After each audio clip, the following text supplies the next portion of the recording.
C'est vrai, le parti prenant a accueilli d'abord favorablement la tenue des élections du 29 juin 2015 parce que ces élections ont prouvé que le Burundais pouvait faire mieux, même malgré le terrorisme. Et le parti prenant, après avoir proclamé les résultats des élections, nous avons été d'accord quant aux résultats déjà enregistrés, mais nous nous inscrivons en faux en ce qui concerne la répartition des sièges. Parce que la CENI a utilisé un coefficient qui n'est pas dans le code électoral.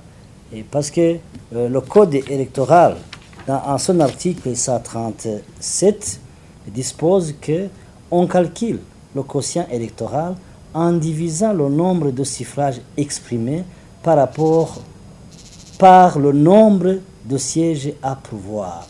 Alors, le problème qui est là, c'est le suffrage exprimé.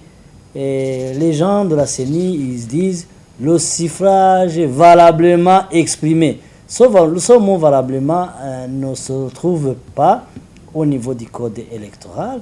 Et quand on a posé la question à la CENI, ils nous ont dit c'est technique, ça se réfère à d'autres pays.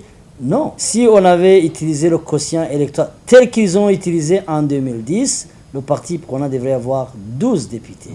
Donc ça c'est notre droit et c'est pourquoi nous avons saisi la Cour constitutionnelle, même si nous voyons des difficultés envers cette Cour. Et quand la CENI dit que c'est technique, il n'y a pas de technique en matière de droit. Donc on lit la loi et on applique la loi. Il ne faut pas nous dire que les pays de Scandinavie, les pays de l'Europe, ils ont utilisé. Non. Le même coefficient que nous réclamons, c'est le coefficient qu'ils ont utilisé en 2010. Et le 2010, c'est M. Pierre Claver qui était président de la CENI. Donc, qu'est-ce qui empêche d'utiliser?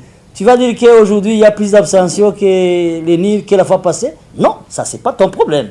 Le problème de la CENI, c'est d'appliquer le code électoral strictement, sans nous amener d'autres vocables.